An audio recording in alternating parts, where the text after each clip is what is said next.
We humans should get used to the idea that we are no longer mysterious souls.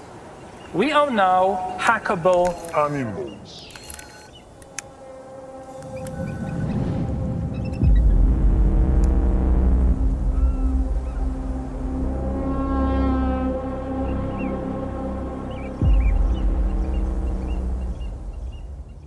So we went from Davos 2024 right into the World Government Summit, and this year the Fourth Industrial Revolution was one of the main themes. Oddly enough, I think all of us talking about their agenda is getting them to rethink their messaging. In this first clip, Klaus Schwab says leaders have to be humanists and not prioritize technology, but rather the human aspect. Finally,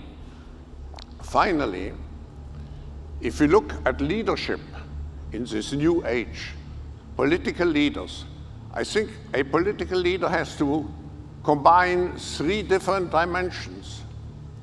He has to be first a technician, a scientist. He has to understand those new technologies. But second, he has to be a philosopher. He has to understand the interactions of those new technologies with the other parts of our daily lives. And finally, he has to be a humanist. He has to prioritize not technology, but the human aspect. Now, I believe that is pure propaganda. Naturally, of course, I believe in that sentiment. Humanism is pretty much the main message in every video I do. However, these people are not humanists. They are explicitly anti-human. From pushing depopulation narratives to new forms of eugenics, limiting freedom and corralling everyone into digital prisons, not a damn thing about this agenda is humanist in principle. In fact, it's all about controlling the human population. So, if I look forward, we don't want to move into using the Fourth Industrial Revolution into a cold bureaucracy. We don't want to move into a technocracy. What we want to do, we want to move in what I would call a humanocracy, a world where we use technology to use all our human potential and to create even a better world. Thank you. So, I believe they employ Saul Alinsky tactics to pretty much everything they do. This includes inversion of reality messaging. Klaus Schwab says we don't want to move into a cold bureaucracy, and we do not want to move into a technocracy. He says it's a humanocracy. And again, I believe that's inversion. I hope to demonstrate not only their anti-human principles, but also that technocracy is exactly what they want. You always have to look beyond the platitudes. I want to start with a clip that was shared by Tim Hinchliffe. By the way, he's a great account to follow. Anyway, this is from the tech minister of Barbados, and she's talking about how digital ID is essentially a replica of you for the virtual world. Barbados is a country of 267,000 people. And we think that that gives us an advantage to be able to have people have a unique footprint and for them to use that footprint to interact with the government. Okay. So that essentially you have a persona through your building ID and through your digital ID that allows you to have this online kind of mirror or replica of who you are. However, there is a lot more to the story, and keep in mind, this is a global agenda. It's not just Barbados, okay? Every single nation in the world is working towards this system. Big tech and governments are working together on these projects via public-private partnerships, and it's going to create a true Skynet type of system. It's essentially real-time GPS tracking of every single person on the planet, and it's under the guise of efficiency data. The way that people interact with government every day gives us very rich data sets. That information belongs to them. The first thing that we are starting to do now is to establish an independent statistics and data analytics authority. That allows us to be able to plan well, to understand when are people taking the bus, what are the routes that are most common, what are the routes where people are waiting the longest, how long are people waiting in line at the accident and emergency of the hospital. Nice. All of this information we need to be able to mine properly. And on top of that, we've talked about it before. It also consolidates all public and private data about you. Everything from court records, criminal records, medical records, even your shopping history, and yes, social media accounts. It's all connected and accessible to your digital identity. Yes, there is a reason why so many of these people say, "We will know more about you than you know about yourself." If you know enough biology and you have enough computing power and data, you can hack my body and my brain and my life, and you can understand me better than I understand myself. You can know my personality type, my political views, my sexual preferences, my mental weaknesses, my deepest fears and hopes. You know more about me than I know about myself. And you can do that not just to me, but to everyone. A system that understands us better than we understand ourselves can predict our feelings and decisions, can manipulate our feelings and decisions, and can ultimately make decisions for us.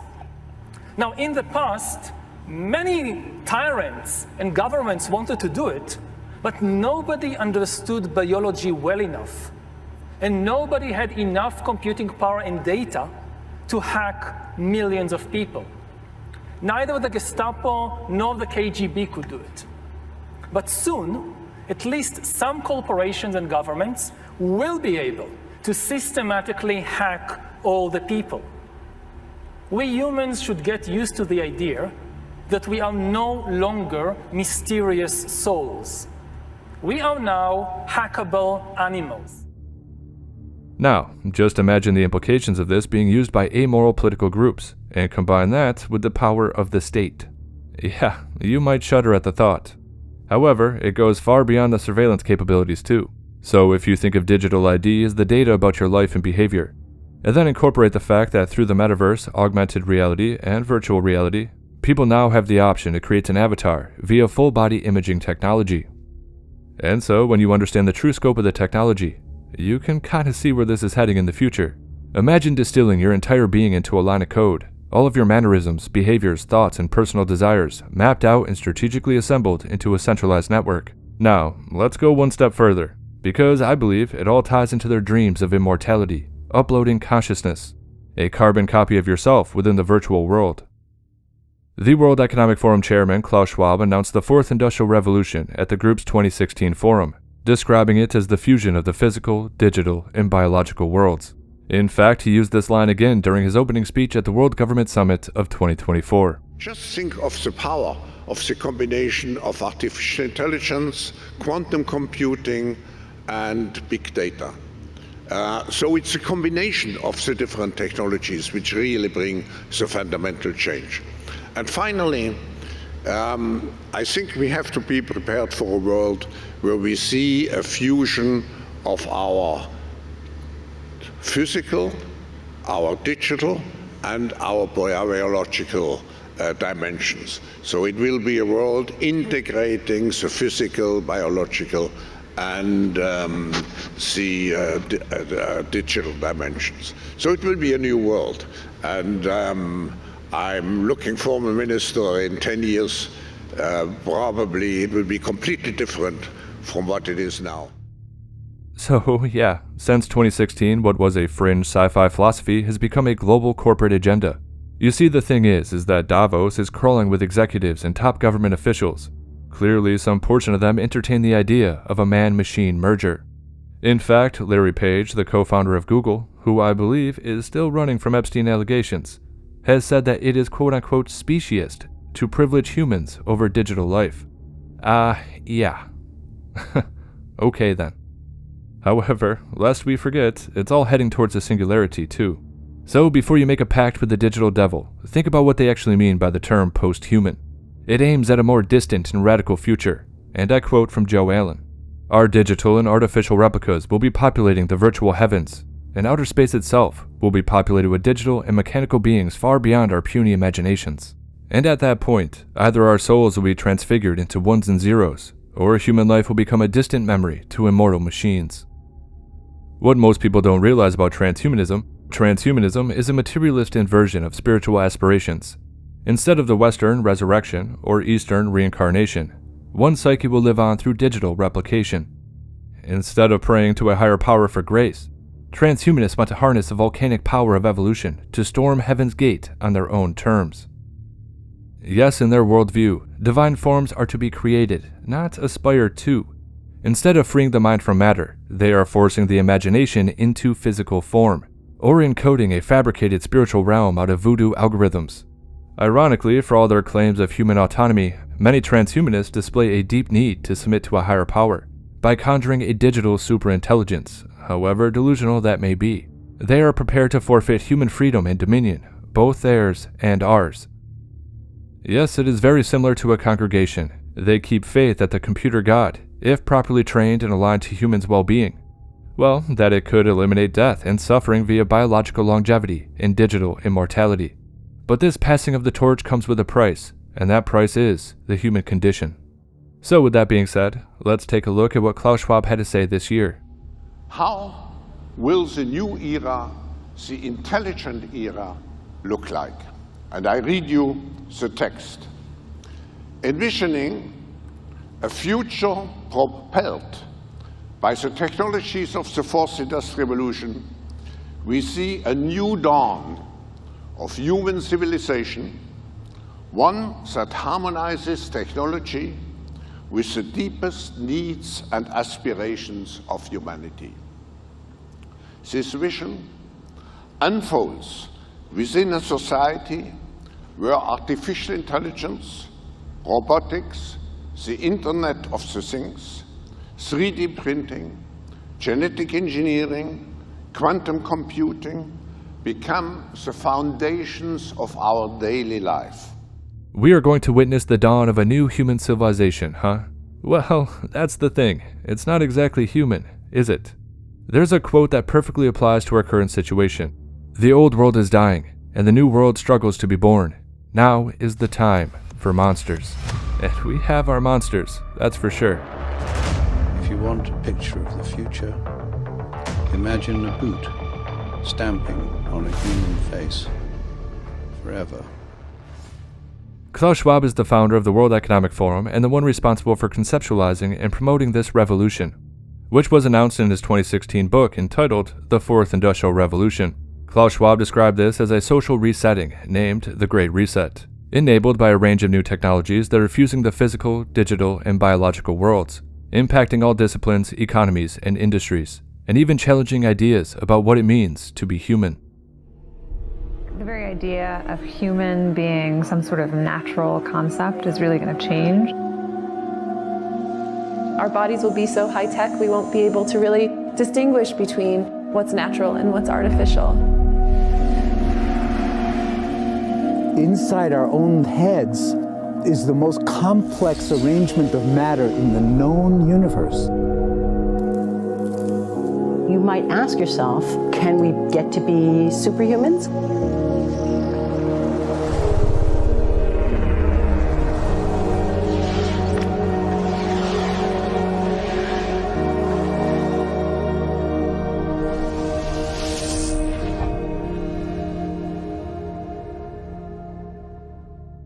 It's often concluded that the rate of technological change is supposed to be exponential. All of this incorporates the Internet of Things, AI, automation, genetic engineering of humans, and natural biology, nanomedicine, smart cities, where sensors are embedded all over the environment, a sci-fi-enabled military, and algorithms with political agency. Political scientist Klaus Gerd Geissen convincingly argues that transhumanism is the dominant ideology of the Fourth Industrial Revolution, having become a quote-unquote grand narrative for politicians, while advancing the interests of multinational tech giants. Geissen views this revolution as a significant rupture in the evolution of capitalism, as well as the tradition of humanism, arguing that transhumanist machinations are fundamentally anti-human. And I certainly agree with that. Now, the reason why I'm so convinced of that is because with global 5G networks, the Internet of Things, and the Internet of Bodies, well, the body becomes a marketable product. This is a very, very materialistic future where consumer upgrades are baked into the system. So, of course, it's no wonder that corporate monopolies such as Amazon, Apple, Facebook, Google, and Microsoft, the new industrial kings, are actively promoting this revolution. Early transhumanists or proto-transhumanists viewed techno-scientific advancements as a cure for quote-unquote primitive human nature, such as emotions like anger and violence, and even excess fertility, which ties into their overpopulation narrative. But no, that is not all. It's also set to defy genetic dispositions, such as physical limitations, disease, and what I believe is one of their main motivational factors, defying death itself. I believe the pursuit of immortality is a fundamental aspect to all of this. Ultimately, transhumanists are technological idealists, with a side dish of, psychopathy, as they feel technology can even cure political ignorance and international conflict by giving decision-making power over to artificial intelligence. It was the Enlightenment ideal of mastery over nature, including human populations, that Aldous Huxley so aptly demonstrated in his dystopian novel Brave New World. Huxley's novel, written in 1931, illustrates a scientific dystopia where transhumanist aims, such as genetic engineering, anti-aging interventions, biotechnology, and enhancement drugs, well, those aspects are actually used to manage society implicitly through pleasure, rather than explicitly through force. The parable of Brave New World with another parable which was put forth more recently in George Orwell's book 1984. I'm inclined to think that the scientific dictatorships of the future, and I think there are going to be scientific dictatorships in many parts of the world, will be probably a good deal nearer to the Brave New World pattern than to the 1984 pattern. They will be a good deal nearer, not because of any humanitarian qualms in the scientific dictators, but simply because the Brave New World pattern is probably a good deal more efficient than the other.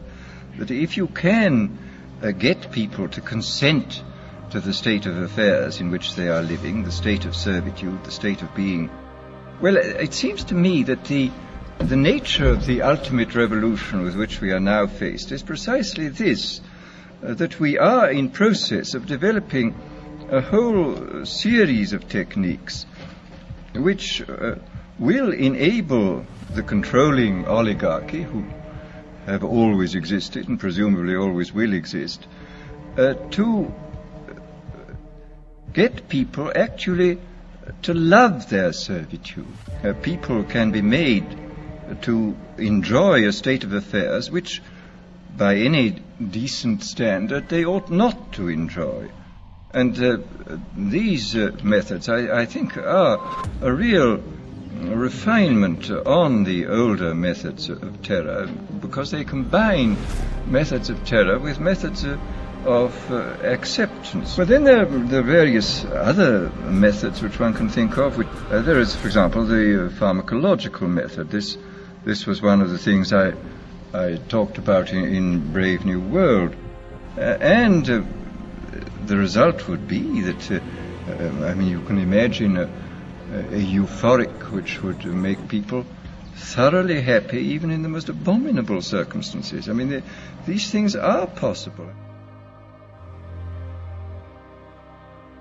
Aldous Huxley's depictions were based less on his prophetic abilities and more on his intimate knowledge of the possibilities of social engineering. His later essay, entitled Overpopulation, surmises that his novel's projections were coming true much sooner than anticipated. In fact, it's here pretty much right now. If there's one thing I can get you to understand, it's that we are living through the most consequential time in human history. A pantheon of new technologies is on the horizon. Exoskeletons, virtual reality, robotics, body-changing pharmaceuticals, remote-controlled nanotechnology, artificial foods, brain implants, and synthetic organs. Adopting these technologies is part of what Max More described as becoming the overhuman, otherwise known as the post-human. So yeah, basically, if you are transhuman, you are essentially a transitional human, a stepping stone in which we step to skip along to the next evolutionary path. But let's try to break down this big idea and wrap our heads around it.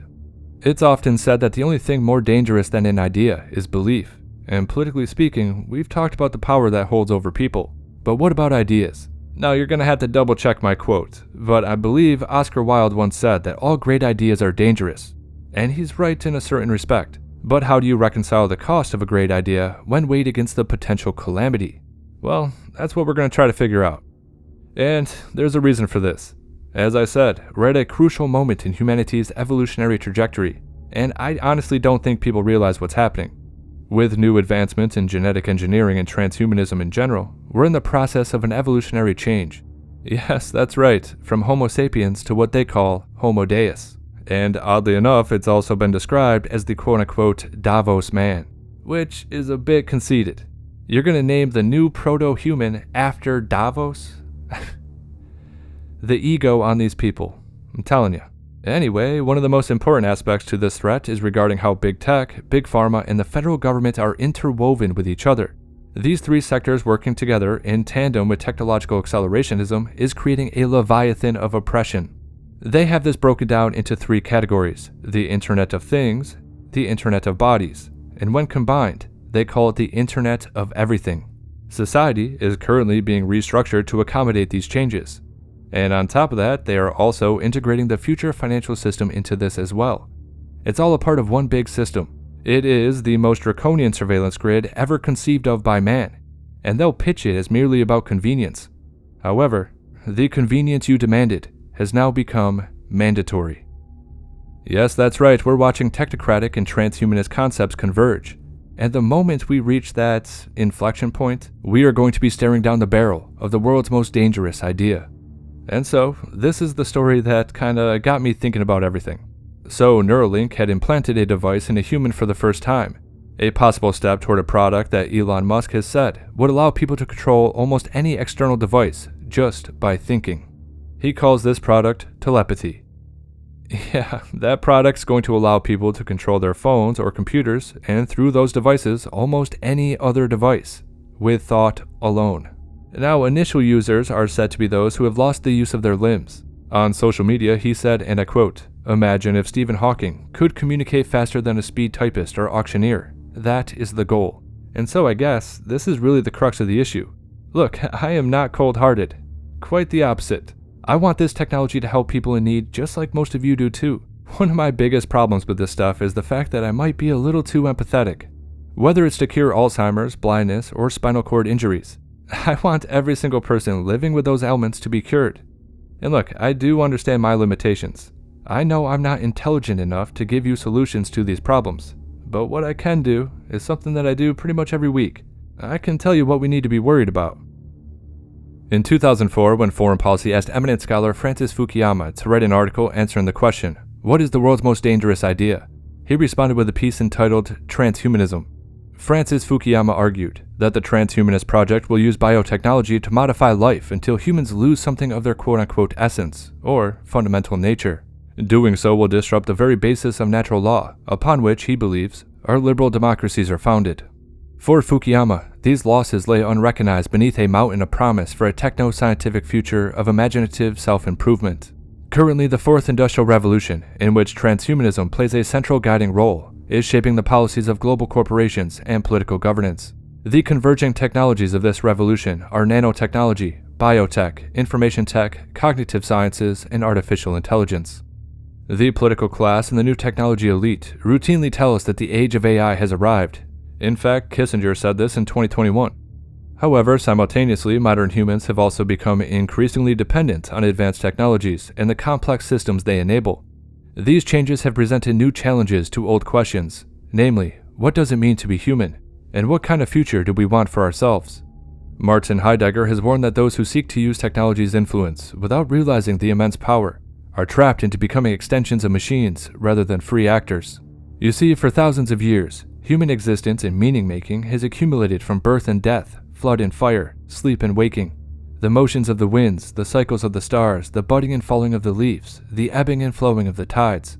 And it seems to be a fitting question, if our highly evolved human tissues and nature are strengthened or undermined by advanced technology, could it be possible that human flourishing is actually encouraged by the ancient struggle with the limitations of our own animal nature, rather than by conforming to the constructs of complex technology?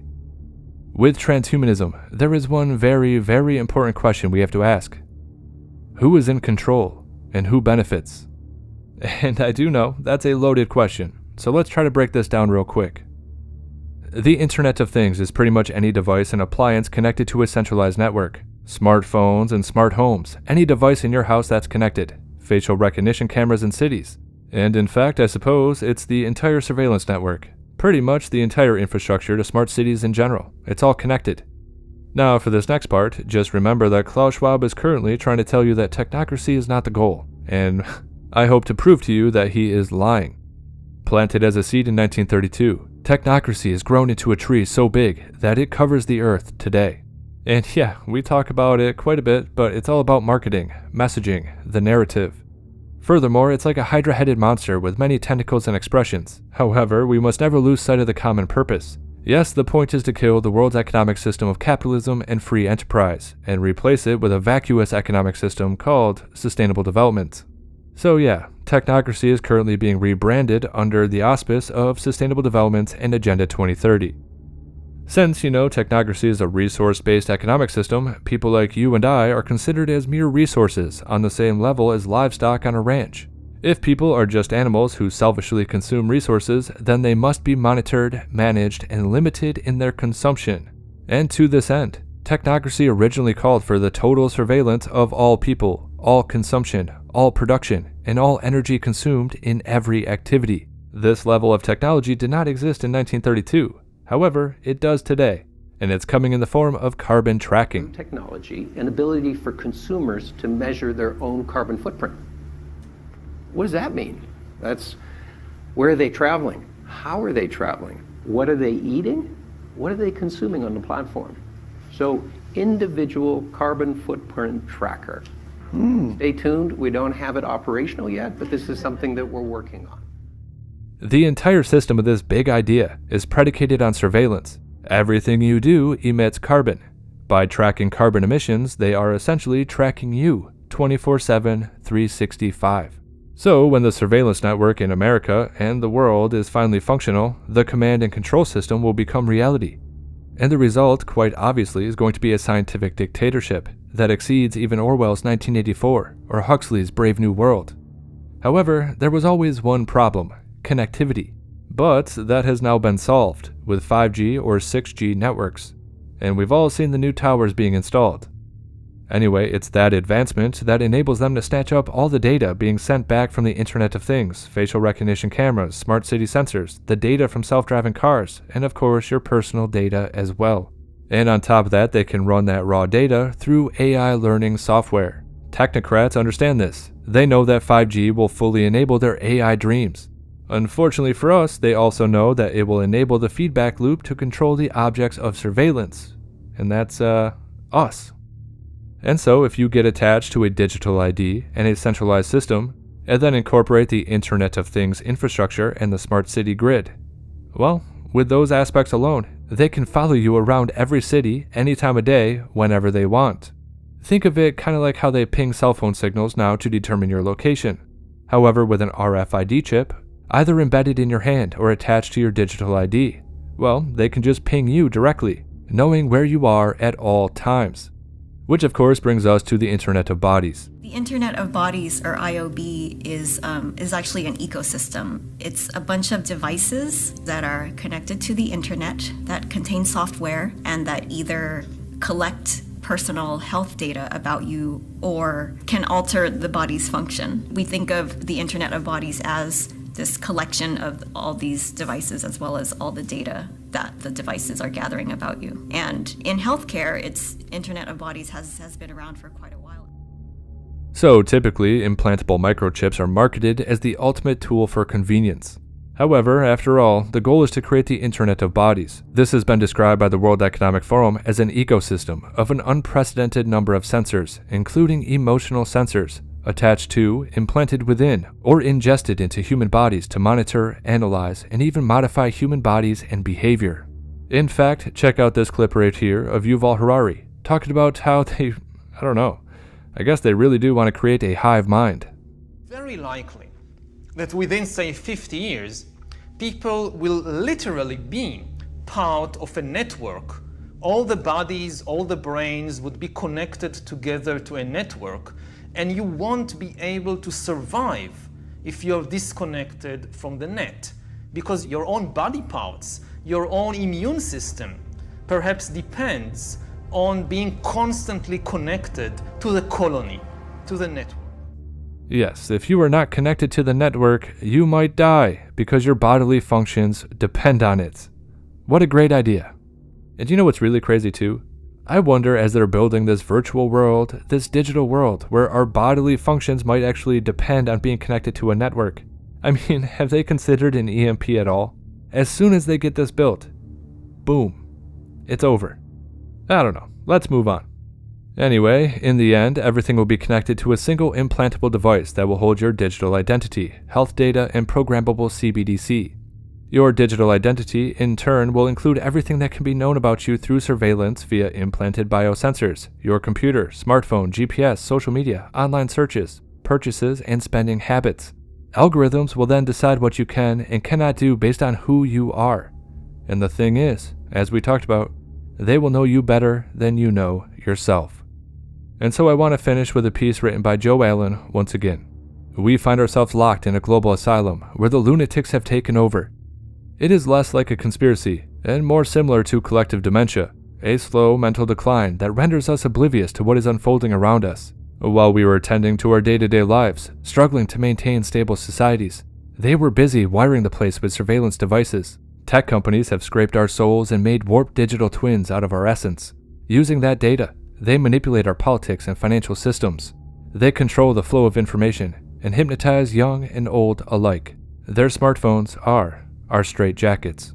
Now they are constructing strange idols out of plastic and wires, and will soon expect us to bow before them. Some of our countrymen will do exactly that, especially the young. I would like to believe the growing folly of this growing techno-cult will cause it to spontaneously combust, like a SpaceX rocket exploding in the sky. The reality is that superior technique has always bolstered worldly power, enabling mad geniuses to rule Egypt, Rome, communist China, and the global American empire, and on and on. This leaves us with a choice between aesthetic withdrawal or making a deal with this digital devil. If we hold fast to our various traditions and refuse to embrace these technologies, they will shape the world without us. However, if we take the bait, we will be transformed. A half-eaten apple hovers before our eyes, and there may be no middle path. A choice remains.